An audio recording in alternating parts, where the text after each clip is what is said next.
Hey, Hankia, Bachia, Havasupai, Bamyak, Yal, Bamuk, Haluk, Supai village, Bamyak, Bamuk. This is the Havasu Creek. Up ahead about 9 miles, there's our home, which is the village. It's a tributary on the Colorado. We are very blessed that this water that lies through this canyon is coming from a very large aquifer that lies above near the Grand Canyon rims. Very large. I really don't know how big it was, but I know it's a big one. And the actual mouth of the drainage that comes out from that actual aquifer is this water. As it comes out, there also are springs that come and collect as it comes down the creek, and as it comes, it becomes bigger and larger. The reason I say that is that this aquifer is being threatened by uranium. As I spoke earlier about the mountain Red Butte, our sacred mountain is in a place that we are very protective of as the Native people. And not too far from there, maybe less than a mile, they have already created a mine shaft. And for over, what, maybe 40 years or so, we've fought this mine so that they would not start. That because if the water runoff comes, it hits right into the drainage that comes into our canyon home. And if that happens, we will not survive. My people will not survive. Right now, our count of the members are probably close to 700 from 400 in, what is it, the 50s. We are not a big tribe, and our canyon home is what we want to keep for our children's children forever. This is why my people in their time really fought to keep our home in the canyon. Years ago, when they had put us in the reservation areas, they did not know about this canyon, but years we had come back and forth from the plateaus, from the venison, the small game, the woods that were out there that we collected in the winter to stay up there, and then in the summer would come into this canyon home because of the water that would help us bring forth the food of abundance of the corn and the peaches and pears, apricots. Many things grew in our valley, in our canyon. So we would prepare these things and put them into the storage bins and then leave, come back every summer. But when they began to put us onto these reservations, my elders told the people, if you are going to chase us away, we are coming home to this place. So they did so, and the people that thought, you know, said, well, thank you that you moved away from the Grand Canyon rim. They did not know what a beautiful and paradise this was to the world, you know. But we used it as our home, and it was only later in our time that we were down here that they began to realize the beautiful falls that are in our canyon. And you know, right now in this day and time, our people have to fight even harder because of the people out there that are wanting to do things that are money making. I don't mind making money, but to go overboard and be so greedy that you're going to destroy what is the beauty of this land, I do not think is right. But as I am saying that we are always fighting for our home.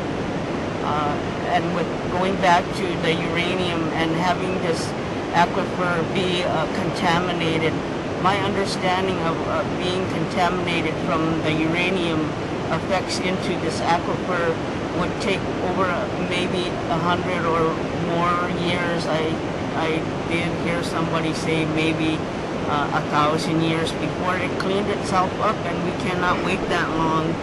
My children, I teach them in the schools that, you know, if you're angry and you want to correct something, please write to the government. Tell them how you feel about your home. My children, they play in this water in the summer from daybreak to nightfall, and this is what they know. Little children at the age of 1 or 2 learn how to want to get into the water as the families sit along and, you know, just enjoy the water, because in our way, during the summers, we wake up at about 4 o'clock and we begin our chores up until probably 9 o'clock when the sun is high and very, the heat is very intense. So this is the time when the children and their families will go to the creek and stay down there and, you know, keep themselves cool. The elders will go home, but the children will stay there until the evening comes. So, and it's very important for them. This is why I tell them, please tell them about, you know, you love your home, you love to swim. You have the horses that have to drink this water.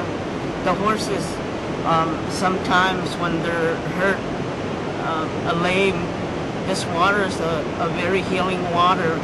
So some of the people know this, so they will take their horses and stand them in the water for a couple of days. In that time, the horse will mend its hurt that is there.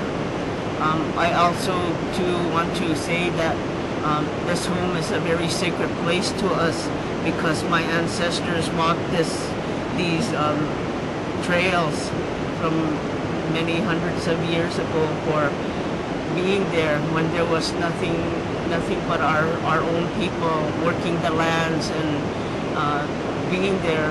Right now our income is tourism.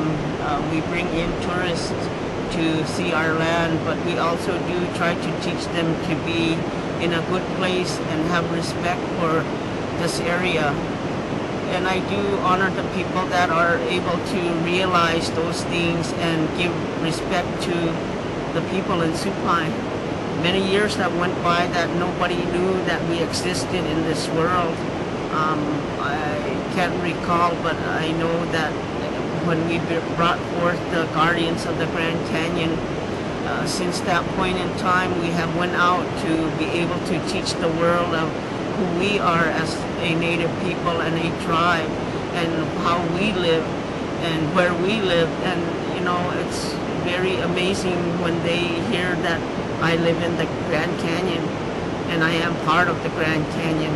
And then also to know that I do, my family, my ancestors were the people from the Grand Canyon National Park as it is known right now. It was not a park when my people lived there, as I told earlier. But out of respect, you know, I did say that you know, when you look into the Grand Canyon, it belittles you, and you really know where you stand in life when you look down and say, wow, I'm so small and I'm standing up here and what a beautiful sight. But in this last days that we've come through the corridor, which is called the spine of this valley, these areas of this world, that this is one of the spines that go into reaching the oceans. So it's a very important river tributary that meets each other. And right now we are asking and fighting for us to be able to take claim to this water because of all the building that's happening up on the plateaus. They are beginning to penetrate into this aquifer, and bring forth the water that they want. And I think, you know, a couple of nights ago, the people spoke upon the water, and it is sad. I would love to have a lot of respect for the water in this day and time, because it is a part of life, as to this morning's prayer told, that water and light gives us life. In all thoughts, where the plants, the little animals, the things that live upon this earth, all need it, even as the human beings of this world. We need the light, we need the water. So, you know, please have a lot of respect for the water that is here now, and try very hard not to use it in ways that may not be good to do. Be aware. Awaken yourself to the real world, not to say that, oh, nothing's happening over here and I just turn my back on it. No, look at it, see it, realize that that's there, and please make an effort on your behalf to say, yes, I will teach my family to be more conservative of the water. I wish somehow I could keep this, but I can't. I am not God, and I cannot control this. So, you know, we as the human beings of this world need to know that, and be able to realize we can't control water, we can't control fire, and we also say that, you know, enjoy it. It is beautiful. It is a healing thing. It is a power of life, regenerating always. So